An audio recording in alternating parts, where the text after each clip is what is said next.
mga kapatid, sa ating banal na pagdiriwang ito, sama natin sa ating pananalangin ang aring pasasalamat at natatanging kahilingan ni Edgardo at Aida Pudanan at pamilya, Adriano Santos at pamilya, Ricky at Avi Magpok at pamilya, Mario at Cora De Leon at pamilya, Piling Villanueva at pamilya, pamilya Simangan, Quinto at Salazar, Rene at David De Leon at pamilya, Aida Resurrection at pamilya, Alicia Arcega de Crucis at pamilya, Nila Dicorang at pamilya, Toret Evelyn Salazar at pamilya, Sally Celine Dominic Nicolas, Janet E. Pascual at pamilya, Gaini ng EDB Community, Antonio Victoria Santos at pamilya, Bishop Dennis Pidaroho, Reverend Father Pino Pengsulit, Cesar at Lolita Nicolas at pamilya, Maria Lourdes O at lahat ng samang kamanggagawa ni San Pedro, Shirley Pagdilawan at lahat ng SPPC ng San Judas Tadeo sa Paradise Parks, April Kate M. Lazaro, Marieta Quirol at pamilya, Camila para sa kaligtasan ni Camille Lazaro Aquino at pamilya,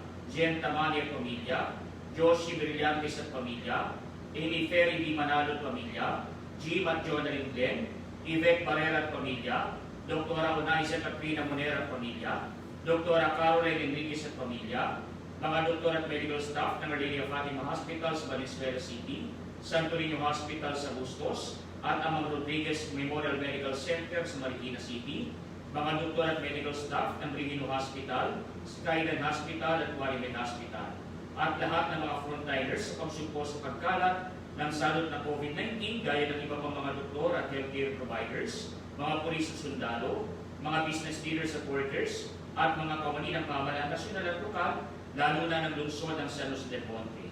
Gayon para sa kaligtasan ni Lourdes Hilario at pamilya, Ruela Villedo at pamilya, Juna Torres Pilihera at pamilya, Evelyn Bunag at pamilya, Emelita de la Cruz at pamilya, Gigi Bautista Alejandro at pamilya, Maria G. Ada, Dr. Ken Ada at pamilya, Dr. Alan Yvonne Guevara at pamilya, Nick at Evelyn Rivera at pamilya, Arman at Emily Isma at pamilya, Gabriel Moradas at pamilya, Gaspar at Susan Dumare at pamilya, Reynard Ilago at pamilya, Ivy Lorraine at pamilya, Jovian Cruz, Dr. Chester Calapis, kayo para sa kaarawan ni na Ivan James Nadalia, Van G. Coronel, Rowena Gwen Camilo, BJ Data, Vida Grace Lois, Suset Sebastian, Mary Rose Mondeniedo, Victoria Alejandrino, Cristel Chloe Villanueva, Ronald Sioson, at Beverly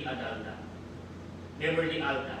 Para sa kagalingan ni na Lito Soriano, Mercy Ancheta, Ellen Ferrer, Samantha Osea, Marian Maravilla, Adora De Leon at pamilya, Timothy Orihuela, Lori Ang, Richard Garrido, Dennis De Ocampo, Paulo Talon, Dr. Abexay Gabanaag, Jeffrey Alin Comot, Lorna Gagi, Buena Riza, Corazon Donato, Sigmund Bernabé, Nida Daina Ampunan, Sendo Perez, Cesar Torres, Jovan Perez, Quirino Cristobal, Joyce La Chica, George Sicat Jr., Cora Mario at Marion, Eva Maria G. Cruz, Jojit Santiago, Leonardo at Brena T. Rolle, para sa kapayapaan ng kaluluwa ni na Robert Sinona, Cecilia, Malu, Ricardo, Leticia, Frederick, Dean, Roman, Tony, Renerio, Pedro, Celita, Priscilla, Celedonia, Evelyn, Eric, Hill, Andres, Sofia, Lucio, Vilma, Alexander, Sila, Nelson,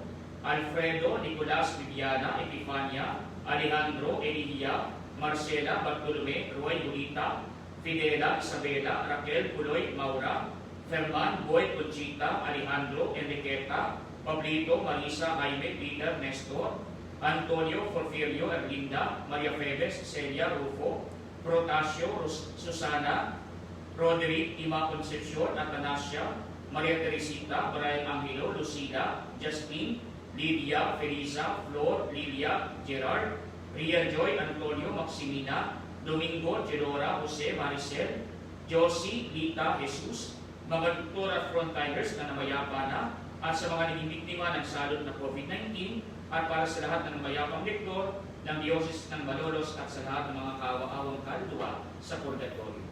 Sa ngala ng Ama at ng Anak at ng Espiritu Santo, Amen. Sumainyo ang Panginoon. At sumayo. Mga kapatid, tinipon tayo bilang mga kaalitangan ka ng Diyos, kaya dumulog tayo sa mawaling Panginoon na nagpapatawad sa atin ng lubos. Sinubong tagapagpagaling sa mga nagsisisi, Panginoon, kaawaan mo kami. Panginoon, kaawaan mo kami. Dumating na tagapaganyayang mga makasalalay magsisi, Kristo, kaawaan mo kami. Kristo, kaawaan mo kami. Nakaduplo ka sa kanya ng Diyos, Ama, para ipamagitan kami, Panginoon, kaawaan mo kami. Panginoon, kaawaan mo kami. Kaawaan tayo ng makapangyarihang Diyos, patawarin sa ating mga kasalanan, at patnubayan tayo sa buhay na walang hanggan. Amen. Manalangin tayo. Ama naming makapangyarihan, nililiwanagan mo ng iyong maasahang ilaw ang mga nailigaw na iyong pinababalik sa daan para ikaw ay matagpuan. Ang mga kabilang sa nananalig sa iyong anak ay pagkalooban mong makapagwaksi sa tanang salungat sa ngalang Kristiyanong sa iyong tinanggap upang ito'y talagang mapangatawan ng ganap sa pamamagitan ng Jesucristo kasama ng Espiritu Santo magpasawalang hanggan. Amen. Ang salita ng Diyos mula sa mga gawa ng mga apostol. Noong mga araw na iyon, pinagpala ng Diyos si Esteban at pinuspos ng kapangyarihan. Ano pa't gumawa siya ng maraming himala at kamabalaghan sa harapan ng madla. Nakipagtalo sa kanya ilang kasapi sa sinagoga ng mga pinalaya na binubuo ng mga Hudyong taga-Sirene, taga-Alejandria, taga-Cilicia at taga-Asya. Ngunit wala silang magawa sa kalulungan ni Esteban na kaloob ng Espiritu. Kaya't lihim nilang sinusulan ang ilang lalaki na magsabi ng ganito, narinig namin nilalayo niya si Moises at ang Diyos. Sa gayoy na udyungan nilang magalit kay Esteban ang mga tao, ang matatanda ng bayan at mga eskriba. Siya'y sinugaban nila at hinirap sa Sanhedrin at nagharap sila ng mga hulaang saksi laban kay Esteban. Ang taong ito, wika nila, ay walang tigil ng pagsasalita laban sa banal na templo at sa kautusan ni Moises. Narinig namin sinasabi niya na ang templo'y gigibayin nitong Jesus na taga-Nazaret na ito at papalitan ang mga kaugaliang ipinamana sa atin ni Moises. Tinitigan si Esteban ang lahat at nakaupo sa Sanhedrin at nakita nila na ang kanyang mukhay parang mukha ng anghel. Ang salita ng Diyos. Salamat sa Diyos. Mapalad ang sumusunod sa utos ng poong Diyos. Mapalad ang sumusunod sa utos ng Diyos. Kahit ako itusigit labanan ng pamunuan, itong iyong amang lingkod sa utos mo'y mag-aaral. Ang buong kautusan sa akin ay umaalib. Siyang punong nagpapayo sa lahat kong suliran. Mapalad ang sumusunod sa utos ng Diyos. Pinatawad mo ang aking mga gawang kamalian. Ituro mo sa lingkod mo ang tuntunin mo at aral. Ang lingkod ay turuang masunod ang kautusan. Sa utos mong mapang-akit, ako naman mag-aaral. Mapalad ang sumusunod sa utos ng Diyos. Sa landas na di matuwid, huwag mo akong babayaan. Pagkat ikaw ang mabuti, ituro ang iyong aral. Ang pasya ko sa sarili, ako'y maging masunuri. Sa batas mo, ang pansin ko ay doon ko ibabalik. Mapalad ang sumusunod sa utos ng Diyos.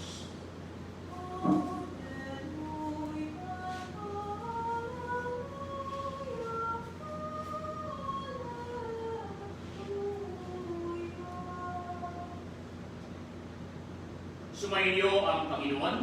Sumayo rin. Ang mabuting balita ng Panginoon ayon kay San Juan. Papuri sa iyo, Panginoon. Kinabukasan, nakita ng mga tao na nanatili sa ibayo ng lawa na naroon pang isang bangka. Alam nilang si Jesus ay hindi kasama ng mga dagat, sapagat ang makito lamang sumakay sa bangka at umalis. Dumating naman ang ilang bangkang galing sa Tiberias at sumadsal sa lugar na malapit sa kinainan nila ng tinapay matapos magpasalamat sa Panginoon.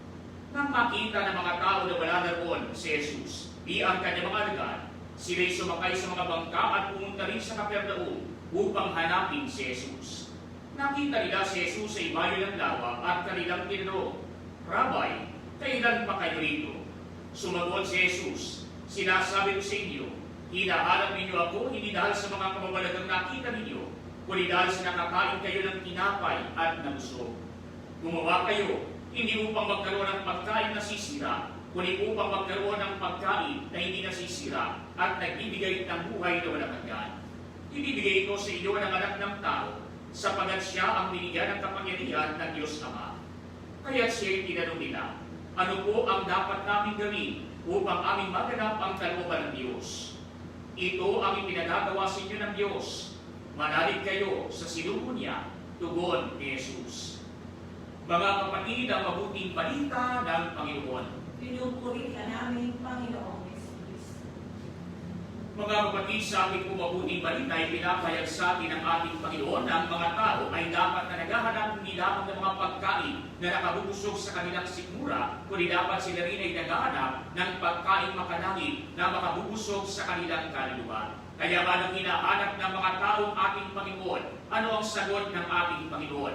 Hinahanap ninyo ako sapagat nakakain kayo at nabusog. Kaya isipin na lamang natin mga kapatid, nung naghimala ang ating Panginoon, na pinarami niya ang mga tinapay at isda, lahat ay nakakain at may sumobra pa na ilang bakol ng pagkain. Kaya gano'ng kalaki yung bakol na sinasabi? Ito'y malaking basket na kung saan ay pinaglalagyan ng kung ano-ano ang loob nito. Kaya nga po nung nagpakain ang ating Panginoon, napakaraming basket na ganito malalaki ang lumabis pa. Samantalang nagsimula ang Panginoon sa iilang tinapay lamang at iilang isda, sumalit ang kanyang napakain ay libo-libo na mga tao.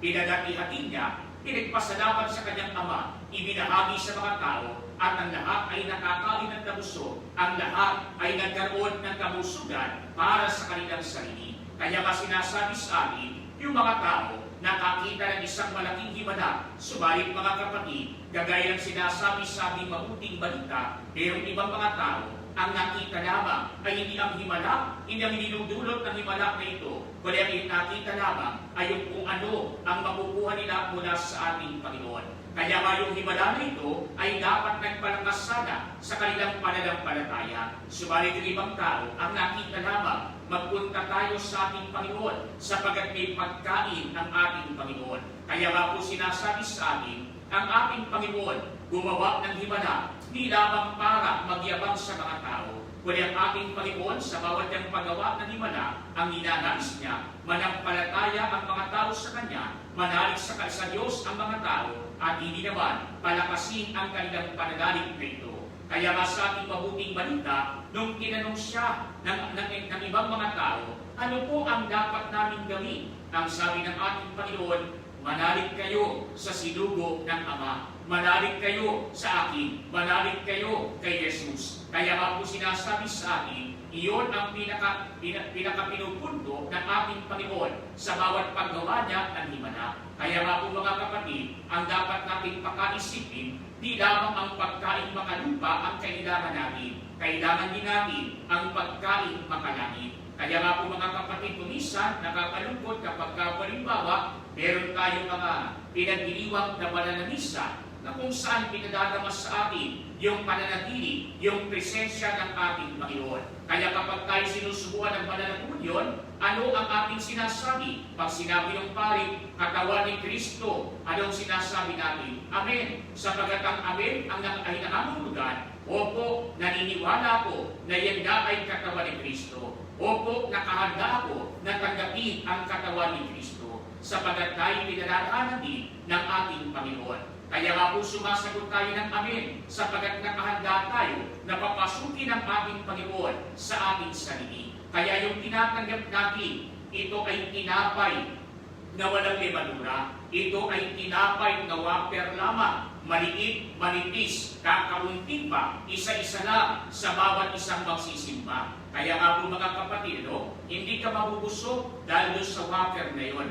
Hindi ka mabubusog na dahil sa maliit na tinapay na yun. Subalit mga kapatid, ang purpose ng pagbibigay sa atin ng komunyon, di lamang para mabusog ang ating sikmura, sapagat hindi ka naman mabubusog sa maliit na pagkain na yun. Subalit ito ay nagpapabusog sa ating kaluluwa, sapagat ang pinakakain natin, Hindi lamang yung ating sigura ang pinakakain natin, yung ating kaluluwa, sapagat ang tinatanggap natin ay mismong ang ating Panginoon. Sapagat ang tinapay nito, nananatiling tinapay sa lasa at anyo. Subalit kapag ito'y nakonsagra, ito ay nagiging maka-espiritual na katawan ng ating Panginoon. Sa maka-espiritual na pamamaraan, ito mismo ay katawan ng ating Panginoon na ating tinatanggap. Kaya nga po mga kapatid, minsan, kapag ka po may misa, yung ibang mga tao kung saan-saan nagpupunta. Yung ibang mga tao, wala pang focus doon sa banal na misa. Pero isipin natin mga kapatid, no? Kung ang lahat lamang ng mga tao ay magsisimba linggo-linggo, baka mga kapatid, hindi natin po pwedeng ilagay ang lahat ng tao sa isang maliit na simbahan lamang. O kahit lahat ng kapilya pagsama-samahin pa natin, baka hindi lahat pumasya sa mga kapilya. Dahil tingin dito sa atin sa Pilipinas na 85% ng mga tao ay puro mga Kristiyano Katoliko. Kaya kung pagsasama-samahin natin at lahat sila magsisimba, kinakailangan natin ng napakalaking church building para lamang pagkasahin ang mga tao. Pero nakalulungkot nga na mga kapatid, no? Ikumpara natin yung total population ng mga tao. Ikumpara din natin yung populasyon ng mga nagsisimba. Baka po wala pang 25%. Kaya po konting-konti lamang. Kaya kahit na punong-puno yung mga simbahan linggo-linggo, ang isipin natin, mas marami yung wala doon sa simbahan, mas marami yung hindi nagsisimba kaysa doon sa mga nagsisimba. Kaya nga po mga kapatid, yan pong nakapagtataka, no? Kapag ka pumimisa, ay hindi po lahat nagsisimba. Pero kapag ka po in-announce ng pari, meron po tayong pamaskong handog, meron po tayong ipagkakaloob sa mga tao na tulong para sa kanila. Talaga naman, yung simbahan pumuputok sa dami ng nagsisimba. Kaya nga po iisipin natin, nagsimba ba dahil kay Kristo o nagsimba dahil may pamilya? Nagsimba ba dahil si Kristo hinahanap o nagsimba dahil may matatanggap mula sa simbahan? Kaya nga po mga kapatid, hindi lamang tayo dapat nagpapalaga doon sa mga bagay na makukuha natin na material. Kaya dapat natin isipin ang lahat ng ito, iiwanan din natin. Pero yung kayamanan makalangit, kailanman ay hindi mabubulok, kailanman ay hindi mananakaw, sapagat ang kayamanan makalangit ay walang iba kundi ang ating Panginoon na dapat ay kayamanan natin dito sa ating kalooban habang nasa lupa pa lamang. Kayamanan natin maging sa ating paggawa ng mabuti para sa ating kapwa nang sa gayon tayo din ay kaabagan ng ating Panginoon at papasukin sa kanyang kaharian. Kaya isipin natin mga kapatid, pag tinatanggap natin ang ating Panginoon, kapag tinatanggap natin ang katawan ni Kristo, kapag tinatanggap natin ang presensya ng Panginoon, maging sa ating pananalangin at sa iba pang mga gawain pang-espiritual, dapat kinikilala natin ang ating Panginoon sapagat ito ang yaman na ating may pagmamalaki. Itong yaman na makapamiligtas sa atin sapagat tanging kay Kristo lamang tayo makararating sa kabilang buhay. Katanging kay Kristo lamang tayo makapapasok sa kanyang kaharian. Kaya isipin na lamang natin, paano ba natin pinagpapalagahan yung kayamanang makalangit? Kasing halaga ba siya ng kayamanang makalupa o kaya naman ay kung pinaka-ideal, mas malaki sana ang ating pagbibigay ng pagpapahalaga sa kayamanang makalangit. Kailangan natin ng kayamanang makalupa, kailangan natin ng mga material na bagay, kailangan natin ng pagkain, kailangan natin ng gamit. Subalit, mga kapatid, kagaya ng naunang nabanggit, lahat ng ito, iiwanan natin. Sapagat sa kung ilang taon na mabubuhay tayo sa lupa, magagamit natin ito. Pero pagdating natin sa kabilang buhay, habang buhay, o kaya naman, ay pangwalang hanggan ang aming pananatili kapiling ng ating Panginoon kapag tayo ay natagpuang pinagpala. Kaya nga po ang magagamit natin yung kayamanang makalangit sa kabilang buhay. Magagamit natin yung kayamanan na hindi material lamang, kundi kayamanang maka-espiritual upang nang sa gayon, kahabagan tayo ng ating Panginoon at makasama natin siya sa kaganapan ng ating kaligtasan. Kaya nga po ang sabi sa atin, paghandaan natin palagi yung pagtanggap sa ating Panginoon. Kaya nga po may mga pagkakataon, isipin na lamang natin, simpleng bagay, nakikita kung tayo ay nakahanda na tumanggap sa ating Panginoon. Nakikita kung tinatanggap pa natin ang pananatili ng Panginoon sa ating sarili. Isipin nyo na lamang mga kapatid, sa yugto ng komunyon, kapag ka po sasabihin ng pari o ng lay minister o extraordinary minister of Holy Communion, katawan ni Kristo, merong ibang mga tao, ngingitiang ka lang. Merong ibang mga tao, kikindatan ka lang. Sasagot na lang ng amen, hindi pa magawa. Kaya nga po, anong klaseng pagpapahalaga yung ating ginagawa para sa ating tatanggapin? Anong klaseng pagtanggap ang ating gagawin para sa ating Panginoon? Samantalang meron namang iba, kapag sinabi mo katawan ni Kristo, kung makapagbuka ng bibig, masyadong matibig. Kaya nga po, minsan, mahihirapan ka pa na isingit yung katawan ni Kristo. Kaya ang ating Panginoon, kawawa naman, napakunang lahat, isisingit pa sa ating masikip na bibig. Kumisa naman, meron namang iba, sobra naman, Kaya kapag sinabi mo katawan ni Kristo, kung makapagbuka naman ang bibig, wagas na wagas, parang wala ng bukas. Yung ubang pag nilagay mo ating Panginoon doon sa kanyang bibig ay parang nahulog sa balong malalim sa laki ng pagkakanganga. Kaya nga po kita mo na pakinggan naman na. Kaya isipin natin mga kapatid, anong klaseng paghahanda yung ginagawa natin? Minsan naman, pag sinabi ng pari o ng extraordinary minister of Holy Communion, katawan ni Kristo, minsan naman dilituhin ka pa. Ilalahad yung kamay, pagkatapos tsaka katitinaan. Kaya malilito ka pa, ano ba talaga ibibigay ito? Saan ba talaga tatanggapin ito? Kaya nga po yung iba naman, mga kapatid, pag sinabi mo katawan ni Kristo, yung iba naman, walang utang na loob. Pinakain mo na, pati daliri namin, kakagatin pa. Kaya isipin na lamang natin, ay pinaghahandaan ba natin yung kayamanang makalangit na ito? Pinaghahandaan ba natin yung pagtanggap natin sa ating Panginoon? At higit sa lahat, di lamang natin siya tinatanggap sa pamamagitan ng kanyang katawan sa loob ng banal na misa. Dapat matapos ang misa, ipakita natin tayo tumanggap ng kayamanan at pagkain makalangit, tayo tumanggap sa ating Panginoon. Tayo rin ay maging buhay na larawan ng ating Panginoon sa ating kapwa, sa ating mabuting halimbawa, sa ating mabuting paggawa para sa ating kapwa. Nang sa gayon, pagdating ng panahon, di lamang tayo magtamo ng kayamanang makalangit, kundi makasama natin ang harapan ng ating Panginoon na kayamanan ng ating buhay. Mga kapatid, ang Diyos na malabang ang makatutugon sa pagkagutom ng puso at ng spiritu.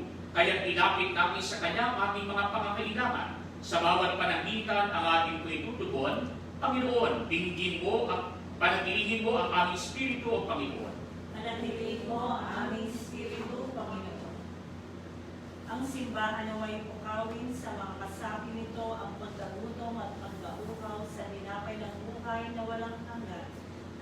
Manalangin tayo sa Panginoon. Panatilihin mo ang aming spiritu, O Panginoon. At inawang maunawaan na ang mga pinasasabikan ng ating puso ay hindi matutugunan sa pamamagitan ng paghahanap ng makamundong tagumpay o kaginhawang dulot ng mga material na bagay.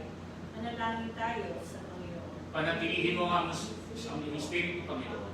Ang mga nagsasayang ng kanilang panahon sa paghahanap ng kaligayahan sa maling paraan, na may matagpuan ang tamang daan ng buhay, manalangin tayo sa Panginoon. Panatilihin mo ang aming spiritu, O Panginoon.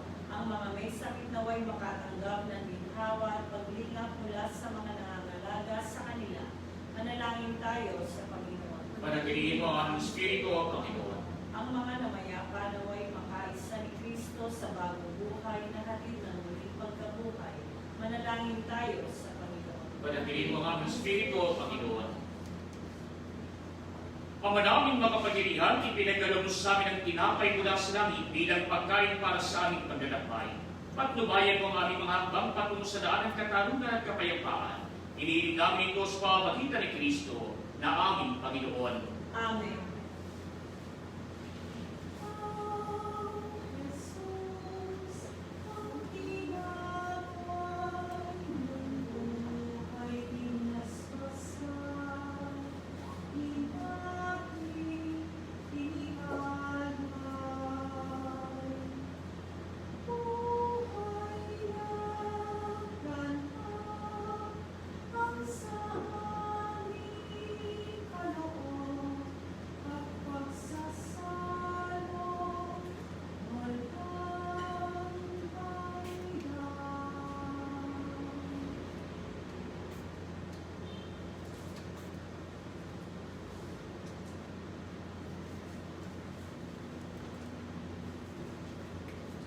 Manalangin kayo mga kapatid upang itong paghahain ay maging kalugod-lugod sa Diyos sa mga makapangyarihan. Tanggapin nawa ng Panginoon itong paghahain sa iyo mga kamay, sa kapurihan niya at karangalan sa ating kapakinabangan at sa buong sambayanan niyang banal. Ang madaming lumikha, pakiatin mo sa iyong piling sa kalangitan ng aming mga panalangin kalakip ng haring mga alay, upang ang pinagdapat mong magawing dalisay ay maging marapat na makasalo sa tingin ng iyong pagmamahal.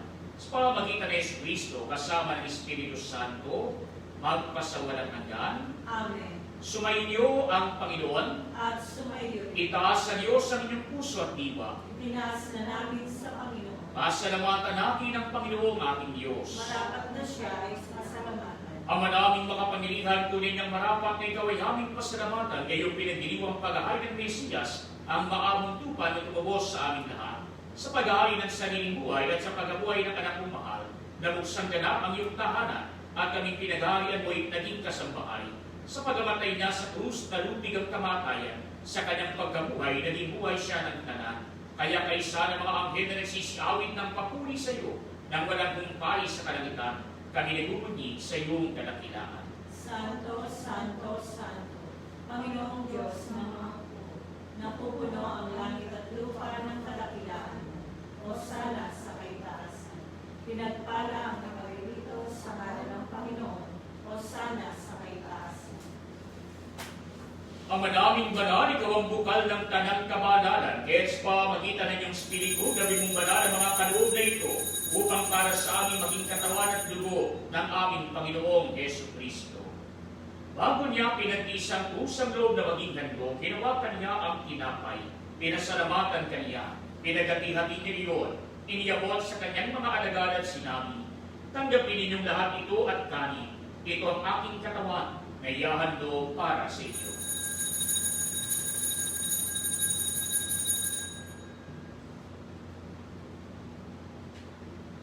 Ngayon din naman, noong matapos ang hapunan, hinawakan niya ang kalis, muli kaniyang pinasalamatan. Iniyabot niya ang kalis sa kanyang mga alagad at sinabi, tanggapin ninyong lahat ito at inumin. Ito ang kalis ng aking dugo, ng bagot pa naman ng tipa. Ang aking dugo na ibubuhos para sa inyo at para sa lahat, sa pagpapatawad ng mga kasalanan. Gawin ninyo ito sa pag-alala sa akin.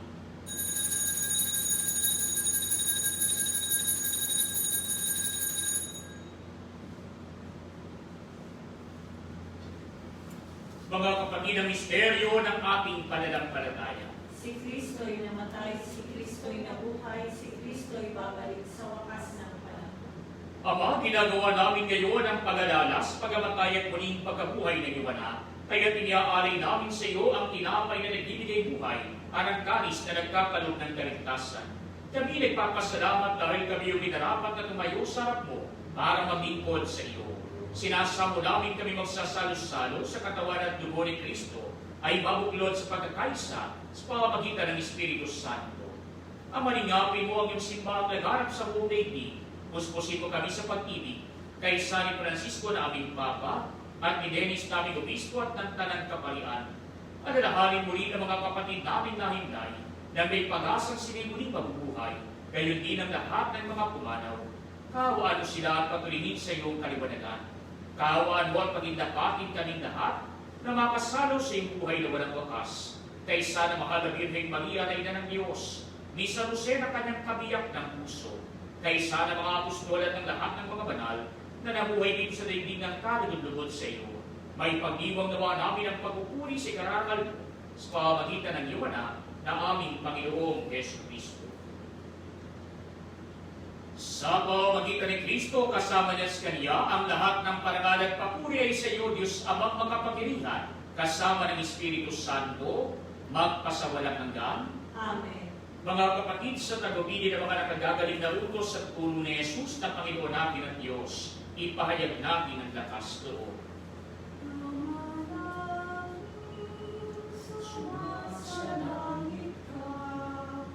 Sambahin ang ngalan mo, mapasamin ang kaharian mo, sundin ang loob mo, dito sa lupa para nang sa langit.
namin tumiyadya sa lahat ng masama, pagkalooban ng kapayapaan araw-araw, iligtas sa kasalanan, at ilayo sa lahat ng kapahamakan, samantalang aming pinananabitan ang dakilang araw ng pagpapahayag ng tagapagligtas namin si Yesu Kristo.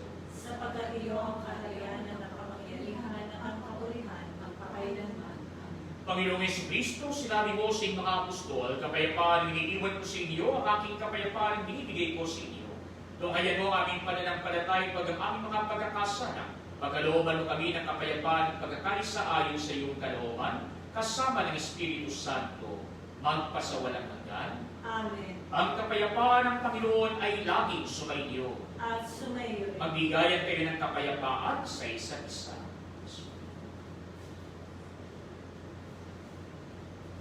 Kordero ng Diyos na nag-aalis ng mga kasalanan ng sanlibutan, maawa ka sa amin. Kordero ng Diyos na nag-aalis ng mga kasalanan ng sanlibutan, maawa ka sa amin.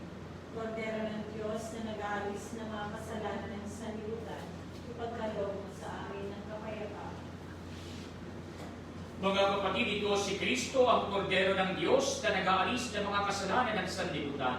Mapapalad tayo inaanyayahan sa kanyang piging. Panginoon, hindi ako dapat na magpatuloy sa iyo.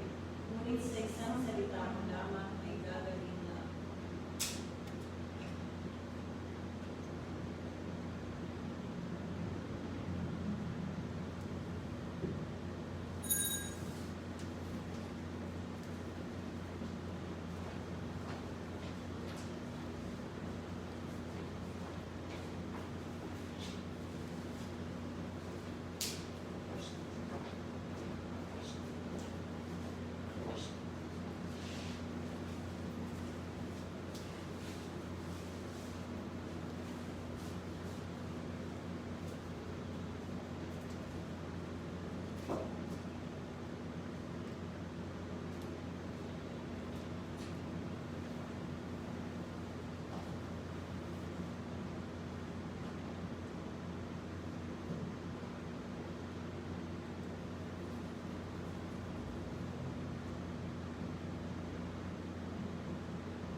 Oratio Imperata, kaugnay ng COVID-19. Amang makapangyarihan, lumalapit kami sa iyo sa aming pangangailangan. Ingatan mo kami laban sa COVID-19 na lumalaganap sa kasalukuyan at nagiging sanhi ng kamatayan. Tulungan mo ang mga nagsisipag-aral sa kalikasan at pinagmumulan ng virus na ito at kung paano masusugpo ang paglaganap ng sakit na dulot nito. Gawayan mo ang mga kamay at isipan ng mga eksperto sa medisina nang mapaglingkuran nila ang may puso at kakayahan ang may mga karamdaman at sa usanay ng pamahalaan at mga pribadong ahensya na makakatagpo ng lunas at solusyon sa salot na ito. Sinasamo namin ang mga nilakuha ng sakit na ito ay mabalik sa kalusugan sa madaling panahon. Kumilos nawa kami sa ikabubuti ng lahat at matulungan ang lahat na nangangailangan. Hinihiling namin ito sa pamamagitan ni Jesucristo, kasama ng Espiritu Santo, magpasawalang hanggan. Amen. Maria, takuhan ng mga Kristiyano, Panalangin kami. San Rafael Arcangel, Panalangin kami. San Roque, Panalangin kami. San Lorenzo Luis, Panalangin kami. San Pedro Calungsod, Panalangin kami. San Pedro Apostol, Panalangin kami.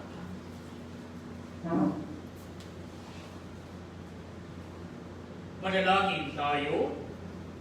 Ang madaming mapagmahal, kaming pinapagsalo mo sa pag-apoy ng iyong anak, ay papakinabangin lagi sa kanyang lakas, bilang buwang masagana ng dulot mong pagliligtas, sa pamamagitan niya kasama ng Espiritu Santo, magpasawalang hanggan. Amen. Sumainyo ang Panginoon, At sumayo rin. at pagpalain kayo ng mga pangyarihang Diyos, Ama at Anak at Espiritu Santo. Amen. Umayo kayo sa kapayapaan ni Kristo. Salamat